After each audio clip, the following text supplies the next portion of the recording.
नमस्कार विद्यार्थियों। जैसा कि आपको पीछे दिख रहा है पृथ्वीराज चौहान तृतीय, तो आज हम यही पढ़ने वाले हैं। इससे पहले हमने कक्षा 12वीं की इतिहास की किताब से 2 यूनिट पढ़ ली है। एक तो पहली यूनिट पढ़ी है हमने और एक 5वीं यूनिट, जिसमें 5वीं यूनिट में 1857 का स्वतंत्रता संग्राम पढ़ा है और पहली यूनिट में हमने जो ऐतिहासिक स्रोत है, इतिहास को जानने के स्रोत वो और सिंधु घाटी सभ्यता वो कंप्लीट किया है। आज हम चौथी यूनिट शुरू कर रहे हैं। चौथी यूनिट का नाम किताब में लिखा है मुस्लिम आक्रमण। अब किसी के पास नई किताब, किसी के पास पुरानी किताब, किसी किताब में मुगल आक्रमण भी लिखा है, तो अपने को यहाँ ध्यान रखना है कि मुस्लिम आक्रमण मुगल आक्रमण में ही आते हैं। जो मुगल आक्रमण है वो मुस्लिम आक्रमण में ही आते हैं। तो इसमें जो हमारे जो 2 आक्रमण है, एक तो याद रखना है तुर्क आक्रमण, मुस्लिम आक्रमण में तुर्क आक्रमण, और जो दूसरा है वो मुगल आक्रमण, मुगल आक्रमण। तो ये दोनों चीजें इस यूनिट में है मुस्लिम आक्रमण वाली में। तुर्क आक्रमण में हम पढ़ेंगे एक तो पृथ्वीराज चौहान और एक कुंभा। अब जो मुगल आक्रमण है इसमें हम सांगा पढ़ेंगे, चंद्रसेन पढ़ेंगे, महाराणा प्रताप पढ़ेंगे। इस तरह से मुगल आक्रमण और तुर्क आक्रमण कंप्लीट करेंगे। अब देखो शुरू करते हैं आज का ये जो टॉपिक है पृथ्वीराज चौहान तृतीय। लेकिन इससे पहले हम थोड़ा सा तुम्हारे सिलेबस में इस साल के लिए हटा दिया है, लेकिन जान लेते हैं। जो आक्रमण होते हैं विदेशी, अरबी आक्रमण सबसे पहले होते हैं, और जो सबसे पहला मुंबई के ठाणे में आक्रमण होता है अरबी आक्रमण, लेकिन ये असफल रहता है। उसके बाद में 2-3 और आक्रमण होते हैं जो असफल रहते हैं। जो पहला सफल आक्रमण था वो सिंध पर किया गया आक्रमण था। सिंध के राजा दाहिर सेन पर जब मोहम्मद बिन कासिम ने आक्रमण किया था, तो ये पहला सफल अरब आक्रमण था। उसके बाद में भारत में आक्रमण होते जाते हैं। अब देखो, जो दिल्ली का अंतिम हिंदू सम्राट था वो था पृथ्वीराज चौहान। पृथ्वीराज चौहान को कहा जाता है। अब पृथ्वीराज चौहान के बारे में हम पूरे विस्तार से डिटेल के साथ में हम पढ़ेंगे। तो देखो, पृथ्वीराज चौहान का जो जन्म होता है, जन्म वो होता है 1166 ईस्वी में। कब होता है? 1166 ईस्वी में। इसके पिताजी पृथ्वीराज चौहान तृतीय के पिताजी जो थे वो थे सोमेश्वर। कौन थे? सोमेश्वर। और जो माता थी वो थी कर्पूर देवी। कौन थी? कर्पूर देवी। जो कर्पूर देवी थी ये दिल्ली के आनंदपाल की पुत्री थी। इसी से जन्म हुआ था पृथ्वीराज चौहान तृतीय का।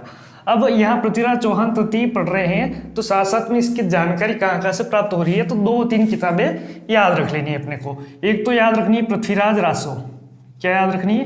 पृथ्वीराज रासो से पृथ्वीराज चौहान के बारे में जानकारी प्राप्त होती है। और जो पृथ्वीराज रासो है इसका जो लेखक है वो है चंदवरदाई। कौन है?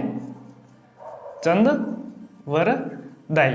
ये पृथ्वीराज चौहान का दरबारी कवि था जिसने पृथ्वीराज रासो नाम की किताब लिखी। और यहाँ से ये चीज़ भी याद रखना कि हिंदी का प्रथम महाकाव्य माना जाता है। एक और अपने को याद रखना है हम्मीर महाकाव्य। हम्मीर महाकाव्य। और हम्मीर महाकाव्य को जो लिखने वाला था नयन चंद्र। कौन था? नयन चंद्र। ठीक है। अब एक और याद रख लेना पृथ्वीराज विजय। पृथ्वीराज विजय। पृथ्वीराज विजय को लिखने वाला जो लेखक है वो है जयानंद। तो ये 2-3 किताबें याद रख लेना। बाकी और भी बहुत सारी जो है स्रोत है इसकी जानकारी के, लेकिन अपने को जो महत्वपूर्ण है वो याद रख लेना। इसके अलावा जो इतिहासकारों के द्वारा जो लिखा गया है तो वो भी इसमें आ जाएगा। अब हम शुरू करते हैं पृथ्वीराज चौहान तृतीय के बारे में। तो 1166 ईस्वी में पृथ्वीराज चौहान का जन्म होता है। ठीक है। अब सोमेश्वर की मृत्यु के बाद में 11 वर्ष की अल्पायु में, कब? 11 वर्ष की अल्पायु में पृथ्वीराज चौहान को अजमेर का शासक नियुक्त किया जाता है। कहाँ का? अजमेर का। तो ये है हमारा राजस्थान।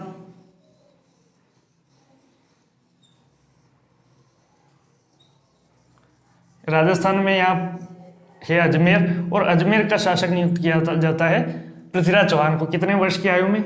11 वर्ष की आयु में। और कब? तो इसका जो शासन काल है वो याद रखना, 1177 ईस्वी से लेकर के 1192 ईस्वी तक का शासनकाल पृथ्वीराज चौहान का रहा है। अब यहाँ से प्रश्न किस किस प्रकार से परीक्षा में पूछे जाते हैं, किस किस प्रकार से? तो 2 बड़े प्रश्न बनते हैं। एक तो पृथ्वीराज की विजय अभियानों का उल्लेख कीजिए, पृथ्वीराज की विजयों का उल्लेख कीजिए, वर्णन कीजिए। एक प्रश्न तो ये बनता है। और दूसरा ये बनता है कि जो 1192 इसमें एक युद्ध होता है तराइन का दूसरा युद्ध। तो तराइन के दूसरे युद्ध में पृथ्वीराज की पराजय के कारण लिखिए। तो ये 2 प्रश्न यहाँ से बनते हैं। अब देखो यहाँ पर हम सीधे सीधे इसकी विजयों के बारे में देखते हैं, पृथ्वीराज की जो विजयी अभियान थे उनके बारे में देखते हैं। तो हम एक तरह से सीरियल से चलेंगे। सबसे पहले तो एक बार सीधे सीधे बता दो, फिर इसको एक्सप्लेन करूंगा। स्वजनों के प्रति, स्वजन जो थे इसके, उनके प्रति इसका विजय अभियान रहा। दूसरा जो था बंडानक विजय, बंडानक विजय। जो तीसरा अभियान था इसका महोबा के परमर्दी देव चंदेल, परमर्दी देव चंदेल। उसके बाद में कन्नौज का एक शासक जयचंद गेड़वाल, उसकी स्टोरी पढ़ेंगे। वहां पर कोई खास बड़ा युद्ध नहीं होता है। और एक गुजरात का शासक है भीमदेव, यहाँ पर भी कोई बड़ा युद्ध नहीं होता है। इसके बाद में जो चौथे नंबर पे हमारा आता है, उनके बारे में भी पढ़ेंगे हम डिटेल से। लेकिन यहाँ पर जो खास खास युद्ध है, जो विजय रही है पृथ्वीराज की, उनके बारे में। तो इसका जो है गजनी का शासक मोहम्मद गोरी के साथ में 2 युद्ध होते हैं, जिसमें एक में विजय रहता है। सिर्फ एक ही युद्ध हारता है पृथ्वीराज चौहान, और वो मोहम्मद गोरी के साथ में तराइन का दूसरा युद्ध। तो छोटे प्रश्न भी इसमें से बहुत सारे निकलेंगे तुम्हारे। और यहाँ से हमेशा ही हर परीक्षा में, हर एग्जाम में, हर साल कक्षा 12वीं में तुम्हारे प्रश्न पूछे जाते हैं पृथ्वीराज चौहान से। तो हम डिटेल से शुरू करते हैं। तो सबसे पहले जो इसके स्वजन थे, स्वजनों के नाम याद रखना है। देखो एक तो ये चीज याद रखनी कि ये शासक बना 1177 ईस्वी में, तब अल्पायु का था। तो अल्पायु में क्या हुआ कि इसकी जो माता थी कर्पूर देवी, कौन थी? कर्पूर देवी। कर्पूर देवी इस शासन संभालती है, यानी कि पृथ्वीराज चौहान की क्या बन जाती है? संरक्षिका, संरक्षिका, संरक्षिका बन जाती है। अब कर्पूर देवी जो है पूरे शासन की संरक्षिका, यानी कि पृथ्वीराज चौहान की संरक्षिका बनकर पूरा शासन संभालती है। और इस जो कर्पूर देवी है, जो प्रधानमंत्री हुआ करता था, उसकी सहायता से शासन संभालती है। प्रधानमंत्री जो हुआ करता था कदम्बवास, कदम्बवास।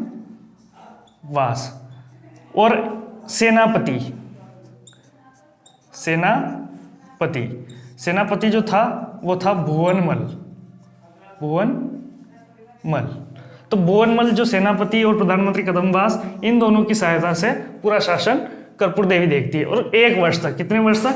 1 वर्ष तक शासन संभालती है। उसके बाद में जो पृथ्वीराज चौहान है वो शासन या सत्ता अपने हाथ में लेता है। अब पृथ्वीराज की जो पहला प्रश्न बनता है हमारा, ये तो छोटे छोटे प्रश्न यहाँ से पूछे जाएंगे, लेकिन जो बड़ा प्रश्न बनता है पृथ्वीराज की विजयों का उल्लेख कीजिए। तो सबसे पहले जो था इसके स्वजन, यानी कि इसके चाचा, काका, कौन?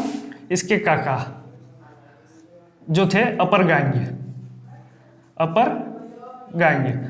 यह सोचते हैं कि पृथ्वीराज चौहान अभी छोटा है, 11 वर्ष की आयु का है। कितने वर्ष की? 11 वर्ष। छोटा है तो ये क्या शासन करेगा? और शासन ये करना चाहते थे, यानी कि जो चौहान जो साम्राज्य था उसका शासन करना चाहते थे अपर गांग्य, यानी कि चौहान साम्राज्य को, चौहान साम्राज्य का शासक बनना चाहते थे, राजा बनना चाहते थे। तो इन्होंने क्या किया? विद्रोह किया। क्या किया? विद्रोह किया।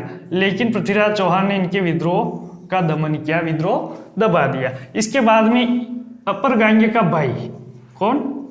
अपर गांग्य का भाई, जिसका नाम था नागार्जुन, नागार्जुन। नागार्जुन क्या करता है कि यहाँ गुड़गांव, गुड़गांव, इसको गुरुग्राम कहा जाता था। तो यहाँ पर क्या करता है कि ये अपना अधिकार जमा लेता है। तो पृथ्वीराज चौहान सेना भेजकर सैनिक अभियान करता है और नागार्जुन को परास्त करता है। तो जो अपने स्वजन थे उनके प्रति इसका जो पहला विजय अभियान रहा, अपर गांग्य, इसके काका और अपर गांग्य के भाई नागार्जुन, इनके विरुद्ध पहला अभियान रहा।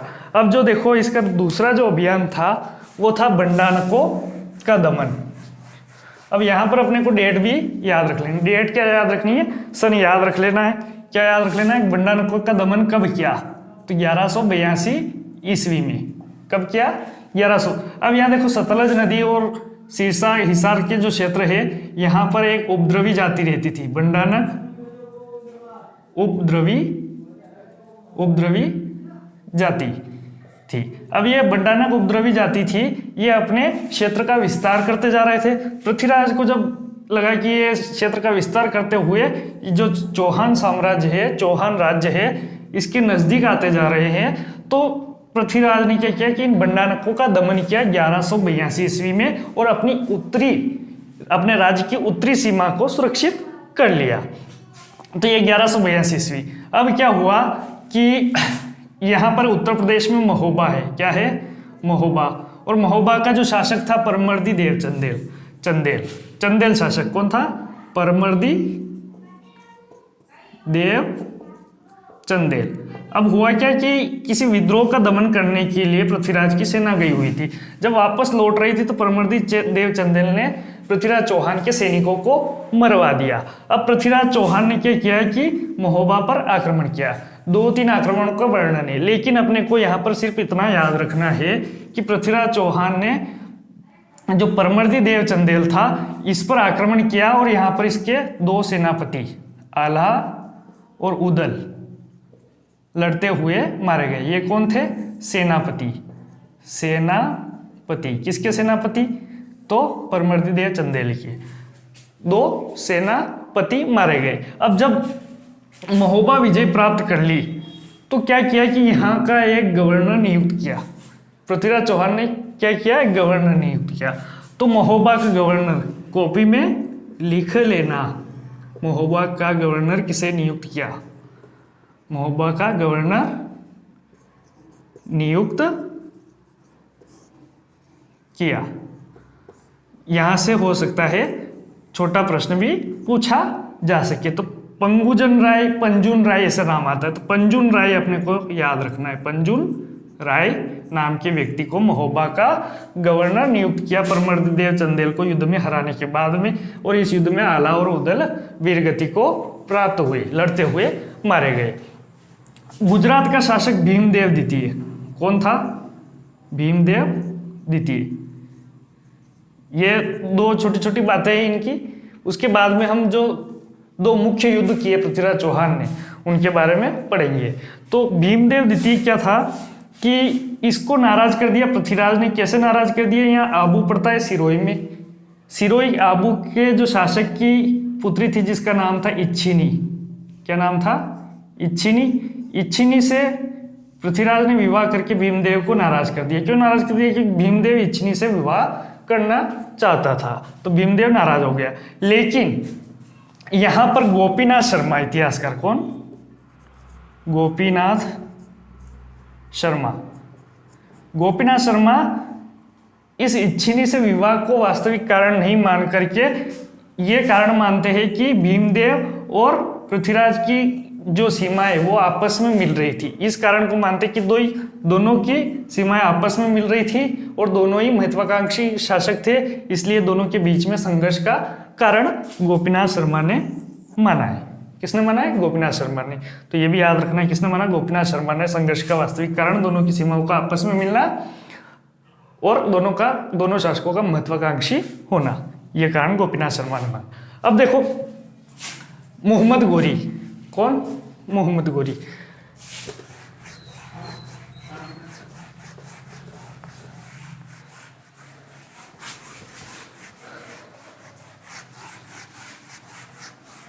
अब जैसे हमने महोबा पढ़ा है उसी तरह से उत्तर प्रदेश में एक और जगह है। ये तो हो गया हमारा राजस्थान, ये राजस्थान हो गया।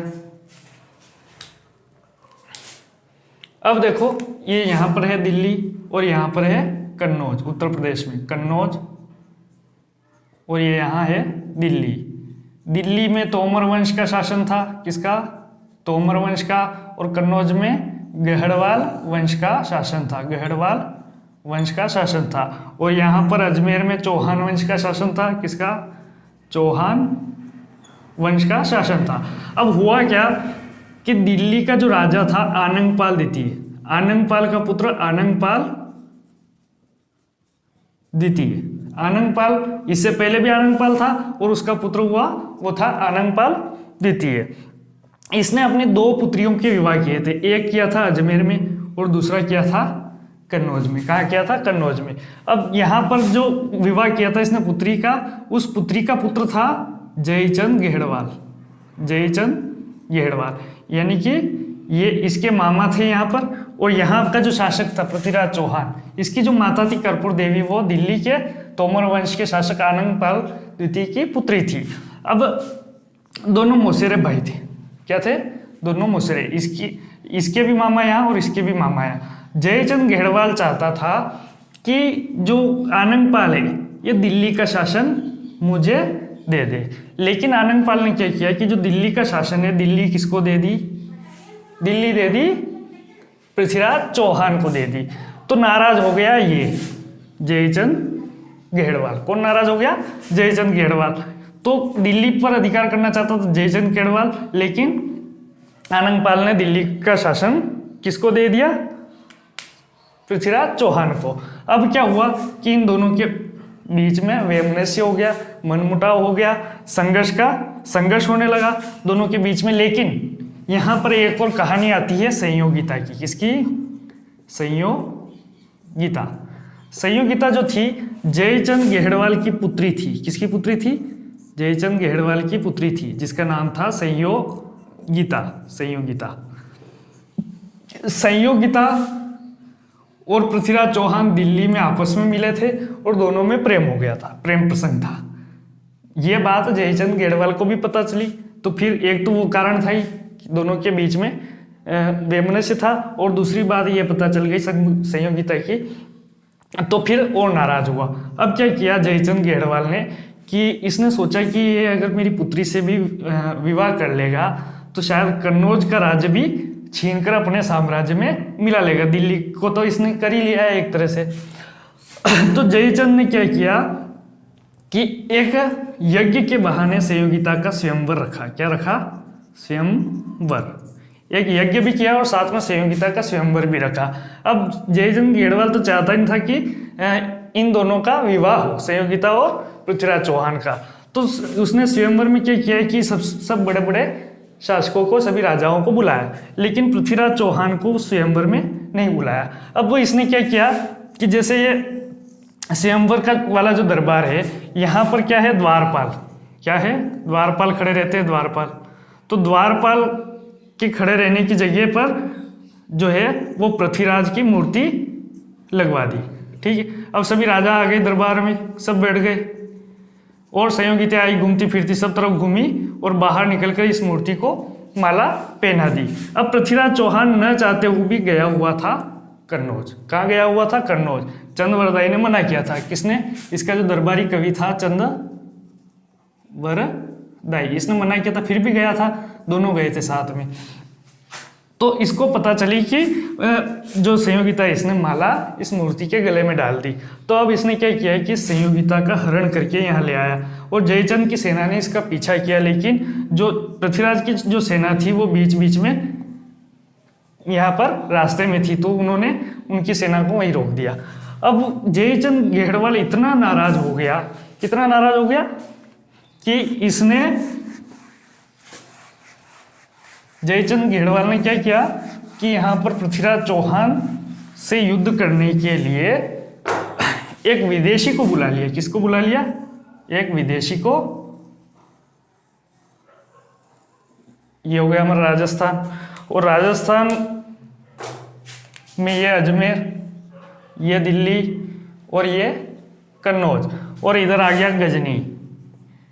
तो जयचंद गेहड़वाल ने गजनी से मोहम्मद गोरी को आक्रमण करने का निमंत्रण दिया। कहाँ पर? पृथ्वीराज चौहान पर आक्रमण करने का निमंत्रण किसने दिया? इसने निमंत्रण दिया। क्या दिया? निमंत्रण दिया। याद रखना है, किसने निमंत्रण दिया? इसने निमंत्रण दिया। इसने किसने?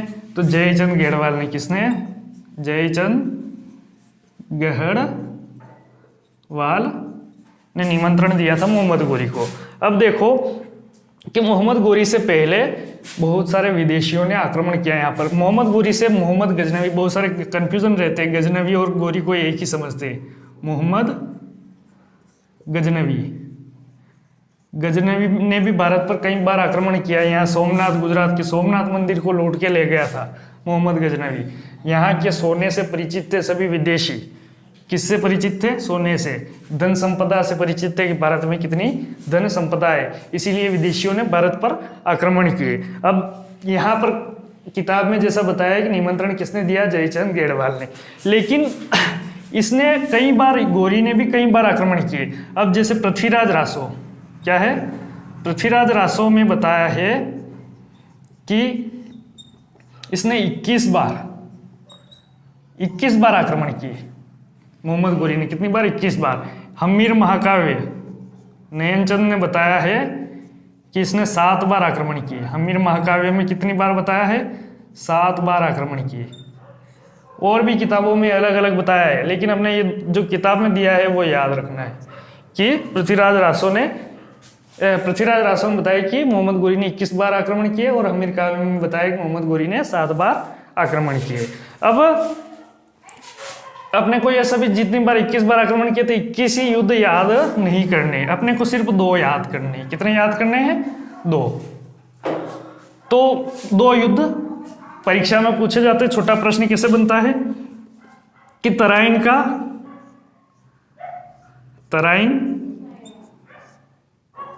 का प्रथम युद्ध कब व किस किस के मध्य हुआ? तो ये हुआ था 1191 ईस्वी में। दूसरा प्रश्न पूछा जाता है तराइन का द्वितीय युद्ध कब व किस किस के मध्य हुआ? तो ये हुआ था 1192 ईस्वी में, और ये दोनों मोहम्मद गौरी और पृथ्वीराज चौहान के मध्य हुए युद्ध है। तराइन के पहले युद्ध में मोहम्मद गौरी हारता है और दूसरे युद्ध में जीत जाता है। पहले युद्ध में मोहम्मद गौरी हारता है, दूसरे युद्ध में पृथ्वीराज चौहान हारता है। अब देखो किस प्रकार से युद्ध होता है। तो ये मोहम्मद गौरी इधर वाला क्षेत्र जीतता हुआ आता है, लाहौर को जीतता हुआ पंजाब होकर हरियाणा आ जाता है। कहाँ आ जाता है? हरियाणा में तराइन का मैदान है। कौन सा मैदान है? तराइन के मैदान में आता है। और तराइन के मैदान में इधर दिल्ली भी पास में है, तो पृथ्वीराज चौहान भी अपनी सेना लेकर तराइन के मैदान में आता है। उस समय दिल्ली का गवर्नर, दिल्ली का प्रशासक कौन था? गोविंद राज भी पृथ्वीराज के साथ में तराइन के मैदान में जाता है। अब दोनों के भयंकर युद्ध होता है तराइन के मैदान में। गोविंद राज क्या करता है? बाला निकालता है, एक बड़ा सा बाला, और बाला लेकर के मोहम्मद गौरी के ऊपर वार करता है। उस वार से जो मोहम्मद गौरी है वो घायल होता है, और घायल होकर वापस से गजनी चला जाता है। अब 1 वर्ष तक ये पूरी युद्ध की तैयारी करता है। गजनी में क्या करता है? युद्ध की तैयारी। 1 वर्ष तक युद्ध की तैयारी करता है मोहम्मद गौरी। ठीक है। इधर पृथ्वीराज क्या करता है? युद्ध की तैयारी नहीं करता। वही वाला प्रेम प्रसंग जो संयोगिता वाला। तो ये विलासिता में 1 साल निकाल देता है। ये कोई युद्ध की तैयारी विलासिता में निकाल देता है। अब देखो तराइन के दूसरे युद्ध में 1192 ईस्वी में मोहम्मद गौरी वापस आता है। वापस आकर तराइन के मैदान में पृथ्वीराज चौहान को संदेश देता है कि मैं तुम्हारे साथ में संधि करना चाहता हूँ। समझना है यहाँ पर, पृथ्वीराज चौहान को क्या कहता है कि मैं तुम्हारे साथ में संधि करना चाहता हूँ। तो ये भी सेना भी ले गया साथ में, और तराइन के मैदान में चला गया पृथ्वीराज चौहान भी तराइन के मैदान में। अब संधि की बात करते करते उसने कुछ दिन ऐसे निकाल दिए। अब यहाँ पृथ्वीराज के जो सैनिक थे वो तो आमोद प्रमोद में रहने लगे कि अपने तो युद्ध करना ही नहीं अब, क्योंकि ये दोनों तो संधि करने वाले हैं, तो आमोद प्रमोद में निकालने लगे। लेकिन एक दिन मध्य रात्रि के बाद में जब सुबह होने वाली होती है, उस समय में मोहम्मद गौरी क्या करता है कि पृथ्वीराज की सेना पर आक्रमण कर देता है। जिस समय में पृथ्वीराज की सेना को पता ही नहीं होता है कि हमको युद्ध करना है या रात में नींद निकालनी है या फिर उठ के जो दैनिक कार्य करने हैं वो करने, तो ये भी पता नहीं होता है और आक्रमण करता है। इससे क्या होती है? पृथ्वीराज की सेना हार जाती है। अब एक स्थान का नाम याद रखना है, सिरसा। क्या नाम याद रखना है? सिरसा। जो हमारे चंद्रवरदाई है, इनकी जो रचना है पृथ्वीराज रासो, उसको बाद में पूरा करने वाला जो था वो था जलहण। यानी कि शुरुआत तो की थी चंद्रवरदाई ने पृथ्वीराज रासो की, लेकिन पूरा किया था जलहण ने पूरा किया था। किसने पूरा किया था? जलहण ने। तो इसमें बताया है कि सिरसा नाम के स्थान पर पृथ्वीराज चौहान को बंदी बना लिया गया गौरी द्वारा और ले गया, गजनी ले गया। ये बात कहाँ से पता चल रही है अपने को? चंद्रवरदाई के पृथ्वीराज रासो नाम की किताब से। लेकिन एक और इतिहासकार है जिनका नाम है हसन निजामी। क्या है? हसन निजामी। हसन निजामी कहते हैं कि पृथ्वीराज चौहान ने मोहम्मद गोरी की अधीनता स्वीकार करके शासन करना शुरू कर दिया। तो मोहम्मद हसन निजामी के अनुसार क्या है? पृथ्वीराज चौहान ने अधीनता स्वीकार कर ली। और चंद्रवरदाई की जो पुस्तक है पृथ्वीराज, उसके अनुसार सिरसा नाम के स्थान पर बंदी बनाकर गजनी ले गया। अब आगे की जो स्टोरी है वो ऐसे है कि वहां पर जब गजनी ले गया पृथ्वीराज चौहान को, तो वहां पर पृथ्वीराज की दोनों आंखें गरम सलाखे करके फोड़ दी गई। किसके द्वारा? मोहम्मद गोरी के द्वारा। अब आंखें फोड़ दी गई, तब ये जो चंद्रवरदाई था ये वहां पहुंच गया गजनी में। अब गजनी में पहुंचने के बाद में इसने क्या किया कि एक योजना बनाई कि गोरी को किस तरह से मारा जाए। तो पृथ्वीराज और चंद्रवरदाई ने मिलकर के एक योजना बनाई और उसने गोरी को बताया कि जो पृथ्वीराज चौहान है वो शब्द भेदी बाण चलाता है। शब्द भेदी बाण मतलब कि आवाज को सुन करके बाण चलाना, शब्द भेदी बाण चलाता है। तो गोरी ने कहा कि मैं देखना चाहता हूं कि किस प्रकार से शब्द भेदी बाण चलाता है। तो गजनी में ही जो दरबार था, दरबार लगाया गया। गोरी जो था वो ऊंचे स्थान पर बैठा था, आसपास में सब देखने वाले लोग थे, जिसमें चंद्रवरदाई भी था देखने वालों में। अब पृथ्वीराज चौहान को खड़ा कर दिया और जो घंटियां लगाई गई थी, घंटी की आवाज सुनकर उसके ऊपर तीर लगाना था पृथ्वीराज चौहान को, घंटी के ऊपर। वहां पर जो चंद्रवरदाई था इसने एक दोहा बोलकर सुनाया। किसको? पृथ्वीराज चौहान को। पृथ्वीराज चौहान उस दोहे को समझ गया और उसने तीर चलाया। दोहा क्या बोला? 4 बांस 24 गज अंगुल अष्ट प्रमाण, 4 बांस 24 गज अंगुल अष्ट प्रमाण, ता ऊपर पतिसा मत चुके चौहान। तो इसमें ऐसा बताया गया कि 4 बांस जितना दूर है, 24 गज इतना ऊपर है और 24 गज के भी अंगुल अष्ट यानी 8 उंगलियों ऊपर, इतनी ऊंची ता ऊपर पतिसा, पतिसा कहा गया है मोहम्मद गोरी को, ता ऊपर पतिसा, इतने ऊपर मोहम्मद गोरी बैठा हुआ है। मत चूके चौहान यानी कि निशाना चूकना नहीं चाहिए। ऐसे ही इसने आवाज, निशाना लगाने की आवाज लगाई। पृथ्वीराज चौहान ने तीर चलाया और उसके गोरी के गले को चीरता हुआ निकल गया। इस तरह से गोरी का अंत हुआ। तो ये थी संयोगिता की कहानी को बहुत सारे इतिहासकार सत्य नहीं मानते, जैसे आर.सी. त्रिपाठी, विश्वेश्वर नाथ रेऊ और गौरीशंकर हीराचंद ओझा। ये संयोगिता की कहानी को वास्तविक नहीं मानकर एक मात्र प्रेमाख्यान मानते। लेकिन दशरथ शर्मा की पुस्तक है दी अर्ली चौहान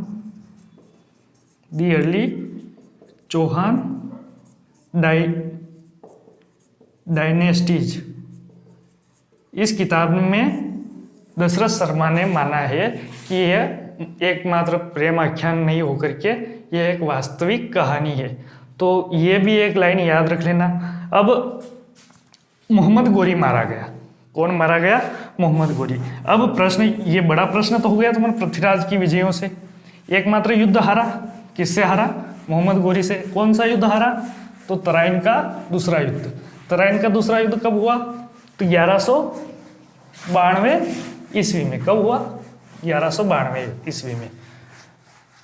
अब देखो प्रश्न यहां से अगला जो प्रश्न है वो किस प्रकार से बनकर आता है।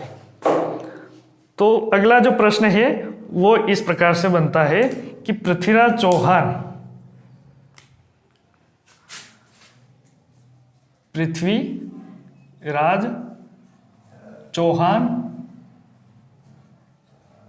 की पराजय के कारण, पृथ्वीराज चौहान की पराजय के क्या कारण थे? स्पष्ट कीजिए, लिखिए। इस प्रकार से प्रश्न बनता है। तो अपने को एक तो घिसी पिटी लाइन लिखनी है कि पृथ्वीराज चौहान की पराजय के निम्न कारण थे। नंबर एक पर लिखना कि पृथ्वीराज चौहान ने, अभी थोड़ी देर पहले पढ़े,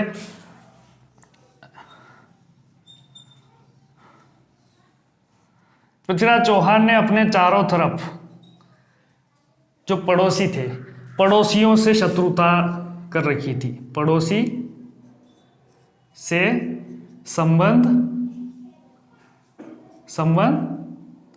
अच्छे नहीं रखे, पड़ोसियों से संबंध अच्छे नहीं रखे। अब ये इसमें पराजय का कारण कैसे हो सकता है? ये पराजय का कारण इस तरह से हो सकता है कि इन पड़ोसियों से अगर अच्छे संबंध होते पृथ्वीराज चौहान के, तो वो तराइन के दूसरे युद्ध में 1192 वाला, इस दूसरे युद्ध में ये पड़ोसी इसका साथ देने के लिए आते। तो ये पूरा लिखना है, मैंने यहाँ पूरा नहीं लिखा है, अपना पूरा लिखना है कॉपी में, परीक्षा की कॉपी में, कि पड़ोसी से अच्छे संबंध नहीं रखे। अगर अच्छे संबंध रखता तो 1192 तराइन के दूसरे युद्ध में ये पड़ोसी भी पृथ्वीराज चौहान की सहायता करते। हो गया नंबर 1। दूसरा लिखना है अपने को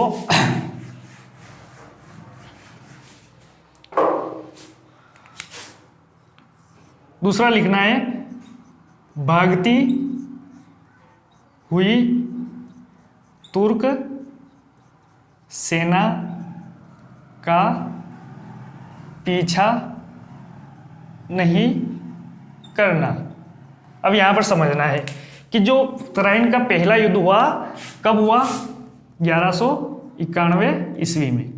1191 में पहला युद्ध हुआ जिसमें घायल हुआ था मोहम्मद गोरी। अगर वो मोहम्मद गोरी और उसकी सेना जो भाग गई थी युद्ध से, अगर वह पीछा करके मोहम्मद गोरी और उसकी सेना को सबक सिखाता तो वह फिर से युद्ध करने कभी नहीं आता मोहम्मद गोरी। तो ये भी एक कारण माना जाता है कि उसने भागती हुई तुर्क सेना का पीछा नहीं किया और मोहम्मद गोरी को दंड नहीं दिया। नंबर 3, मोहम्मद गोरी को युद्ध की तैयारी का अवसर या समय कह सकते हैं हम, अवसर देकर स्वयं आमोद प्रमोद में रहने लगा। ठीक है। अब जब मोहम्मद गोरी पीछा भी नहीं किया, चलो वो भाग गया कोई बात नहीं, लेकिन उसको युद्ध की तैयारी का समय, बाद में भी जाकर गजनी जाकर वह आक्रमण कर सकता था पृथ्वीराज चौहान, लेकिन उसको युद्ध की तैयारी का पर्याप्त समय दिया 1 वर्ष तक, और यहाँ पर इसने कुछ नहीं किया, यह आमोद प्रमोद में रहने लगा। तो ये भी एक कारण है। चौथा, 4 लिख लेने ज़्यादा से ज़्यादा। चौथा क्या है कि जब गोरी ने जो गुजरात के शासक भीम देव द्वितीय पर आक्रमण किया, तब पृथ्वीराज ने भीम देव द्वितीय की सहायता न करके भूल की। तो ये भी लिखना है। अगर भीमदेव द्वितीय की पृथ्वीराज सहायता करता तो हो सकता था कि वह भीमदेव भी पृथ्वीराज की सहायता करने के लिए इस युद्ध में आता, तराइन के द्वितीय युद्ध में।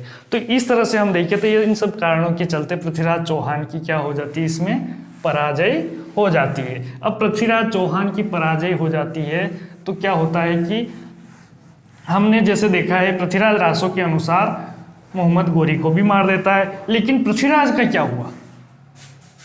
क्या मोहम्मद गोरी ने उसको जिंदा छोड़ा? नहीं, वहां पर जैसा जलहरण ने पूरा किया पृथ्वीराज रासो का, तो उसमें वर्णन मिलता है कि पृथ्वीराज चौहान और चंद्रवरदाई जो पृथ्वीराज चौहान का क्या था, दरबारी कवि था। तो ये दोनों क्या करते हैं कि आपस में ये भी तलवार निकालते हैं, चंद्रवरदाई पृथ्वीराज को मार देता है और जो पृथ्वीराज चौहान है वो चंद्रवरदाई को तलवार से मार देता है। तो ये दोनों भी वहां पर गजनी में मर जाते हैं। अब देखो कि जो मोहम्मद गोरी था वो क्या करता था कि पृथ्वीराज को तो वहां गजनी ले गया, गजनी ले गया, लेकिन दिल्ली को तो उसने जीत लिया, दिल्ली अजमेर या इन क्षेत्रों को जीत लिया। अब दिल्ली को जीतने के पश्चात उसने क्या किया कि उसके जो गुलाम थे, कौन थे? गुलाम। और गुलाम में याद रखना है कुतुबुद्दीन ऐबक। कुतुबुद्दीन ऐबक को दिल्ली का शासन सौंपकर चला गया। तो कुतुबुद्दीन ऐबक से दिल्ली में गुलाम वंश की स्थापना होती है 1206 ईस्वी से। कब से शुरू होती है? 1206 ईस्वी से गुलाम वंश की स्थापना होती है। कुतुबुद्दीन के बाद में इल्तुतमिश, रजिया सुल्तान, बलबन, इस तरह से गुलाम वंश का शासन रहता है। अब उसके बाद में हम 1206 से अगर देखें तो गुलाम वंश, सैयद वंश, लोधी वंश, तुगलक वंश, अंतिम लोधी, उसके बाद में मुगल 1526 ईस्वी का समय आ जाता है, तो मुगल वंश की स्थापना। अब जो 1206 से लेकर के 1526 ईस्वी तक का जो समय है, ये दिल्ली का सल्तनत काल कहलाता है। क्या कहलाता है? सल्तनत काल। उसके बाद में 1526 से आगे का जो समय है वो मुगल काल कहलाता है। तो इस तरह से भारत में मुस्लिम सत्ता की स्थापना होती है। तो ये था पृथ्वीराज चौहान। आपको अच्छा लगा है तो लाइक करना है इसको, और सब्सक्राइब नहीं किया है तो वो भी कर लेना। धन्यवाद, फिर मिलेंगे दूसरे वीडियो में।